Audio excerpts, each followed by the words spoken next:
So today I figured I'd talk about the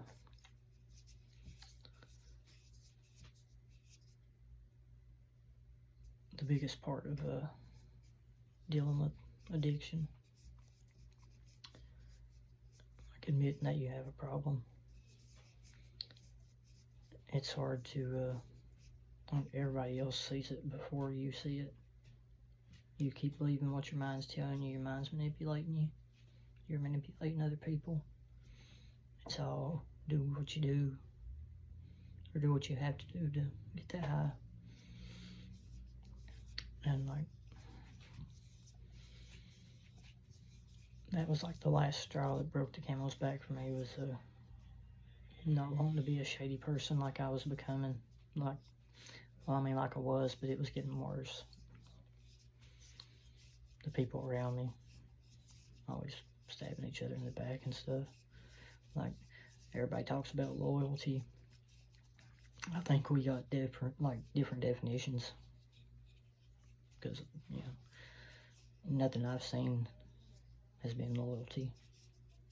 Not in that manner anyway. I've got like a few real friends in my small circle, and that's what I relate to them on, is really loyalty and integrity. Right? I didn't have much integrity back then because I was selling all my morals to get high. Like, it's ends to me. Like, people can act like they wasn't shady, didn't do messed up stuff, and they're lying. They're straight up lying to you because you do whatever you have to do to get that high. That's the addiction. If you didn't have to do that, then you wouldn't have a problem. Like I said, you know you're taking risks when you're drinking or using drugs, when you're experimenting, but you don't know you're signing on to a being an IV heroin, speedballing meth and heroin, withdrawing on the jail floor for failure to appear for some other charge you got, and it just keeps on. Those consequences, they suck. I'm still answering consequences, but we gotta have something to keep us in check, to let us know. But admitting that problem is the hardest part, because it feels like you're saying you have a weakness and you can't do anything about it. And it is a weakness, but everybody has weaknesses. And if they like to thump their Bible, well, then they can remember that in weakness, he's your strength. He's your rock, your fortress. Like, so when you feel weak, it's just, in my view, it's the beginning of some personal growth. It was hard for me to call strung out. I hadn't eaten like 2 days, hadn't slept in I don't know how many days, having to call Isaiah's house and tell him that, even though I just got out of treatment about a month ago, or 5 weeks ago, that I'd went on another run and I couldn't control it. I needed help. Like, that was hard to do. It was embarrassing.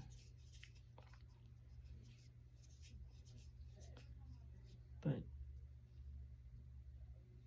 like I said, you can't save your face and your butt at the same time, you know. So it's alright to let that ego take a hit. My ego always needs checked. What's weird is how you can have an ego right there and a self-esteem right there. So like, I'm trying to balance that better, but I just try not to. The self-esteem, I don't even know why I care. Like, I want to feel confident in the things I do. Like, that's why I want to be an EMT. Like, I feel like I could do that job good. You've got a set protocol that goes for whatever. So all you have to do is control that adrenaline when it's rushing. Do the things that are in your scope and let God have the rest.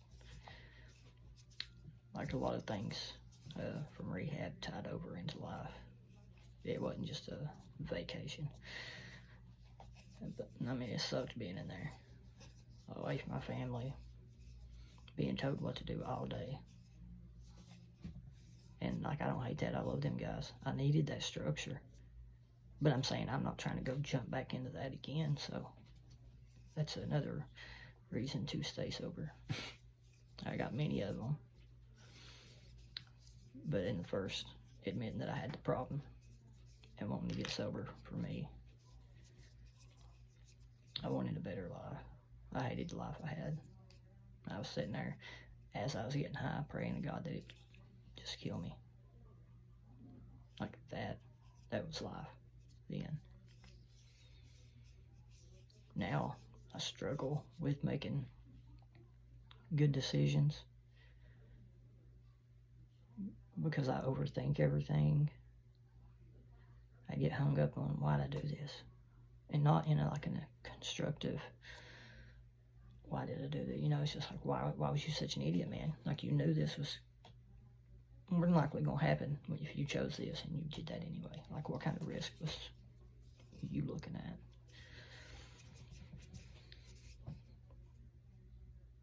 But that guy was the best thing I ever did.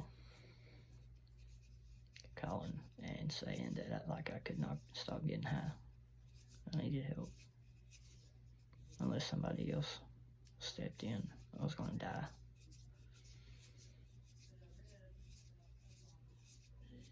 So I went back to treatment.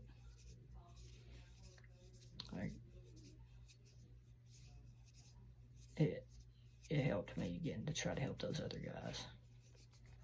I was constantly wanting to boat and run for any kind of reason I could, you know, because you're just looking for a reason to roll back into old routines. It's hard to break them. But getting to help those other guys is what helped me. It's still what helps me is if I can try to help somebody else, because I can't help myself.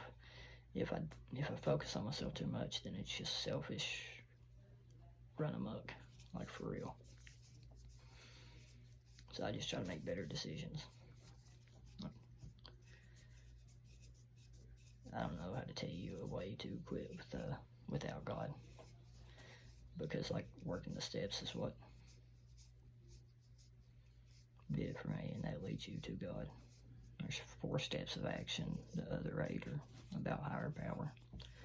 I mean, you don't have to believe in God. You can believe in something else.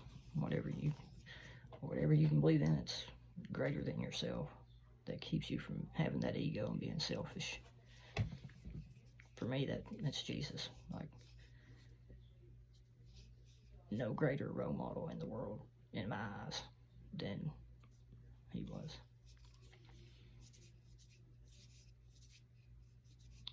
Like, I'm not perfect, but I do try to show love. Like, I try to emulate as much as I can of what Jesus did. He showed love to others. Like, even when somebody wrongs me, I try my best not to overthink it, because it's not personal. It's anything they're doing, I've done. I don't know what they're thinking to be doing this, something they misunderstood or I see. So I never have the whole story. So you can't judge something when you don't even know the story to it, just observing a little bit of it.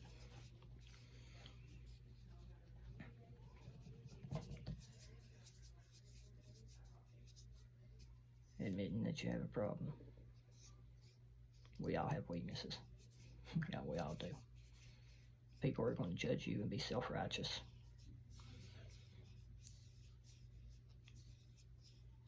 They're doing everything Jesus said not to do in the New Testament. Everything he said not to do when they judge you. But because it says you'll have one judge to intercede between you and God. Jesus. And I've not met Jesus.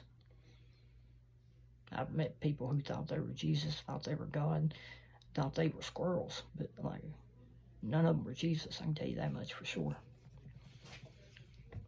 Maybe one of them coming and asking for like clothing or food with Jesus, but not the self-righteous thing.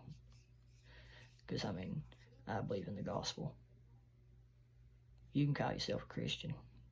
I don't care what anybody calls me. Like, I know what my relationship with God. Like, I know how he feels about the way I'm doing today. And I know when I die where I'm going. So, like, you judging me is wasting time that you could be working on yourself.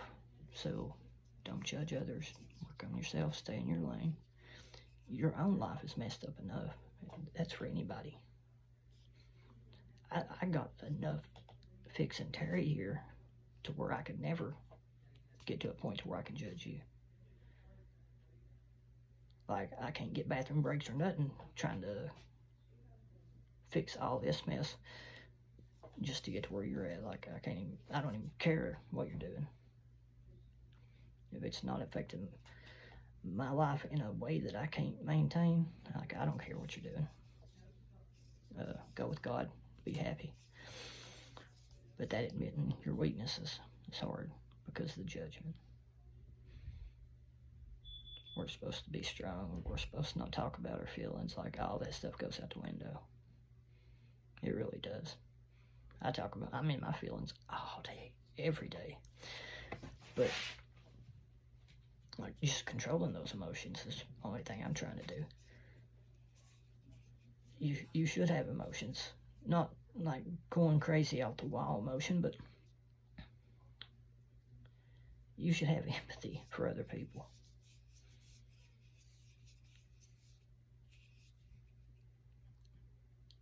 Like, I can relate to a lot of people, man. It feels like I've lived so many different lives. But under my will, I destroyed every one of those lives. I hurt everybody around me. Being selfish. And, like, that's not who I want to be. Like, I'm not proud of the guy I used to be. Like, I was trying my best to kill him. God helped me get to where I am. Admitting your power over your addiction, that your life is unmanageable. My life was unmanageable for a long time. Believing that a power greater than yourself, a God of your understanding, can restore you to sanity. And making the conscious decision to hand your will and your life over to God and do His will. You control your actions or your reactions to things. Everything else God controls. And I struggle with that, understanding that step 3 a lot, but I know what my strength and my weaknesses are, and self-awareness is worth more than gold. I know what my pitfalls are. I know the things that could trigger me to use. So I do my very best to plan ahead to make sure I'm not put into positions. Because I do have that free choice today. And, you don't know how long it's been since I could, actually say that. I'm grateful I have the choice to use or stay sober. Because I've lost a lot of friends that was still under that compulsion to where it's get high or die. I'm going to die, man. I'm going to die. Like, you don't know how nice it is to not have to just feel that part. Not hurt everybody around you.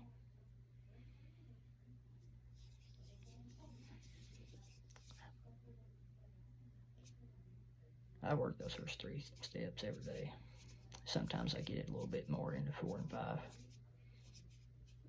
Like, I've got my notebook back here with my step 4 in it. It's like 4 pages, 3.5 pages, front and back. And there's like stuff I could add to that now, but I'm doing a lot better than what I was, so I'm proud of that. I love you all. I'll try to do better with the videos, but the content's, It's 100% real. I'm not very poetic, so, but man, I hope this helps someone. You're not alone. You're really not. Sometimes I think, man, I'm all alone in this. The stuff I'm thinking about, I can't even say this to somebody, man, because they won't understand. Like, that's the devil lying to you, man. Always trying to get your mind to manipulate you.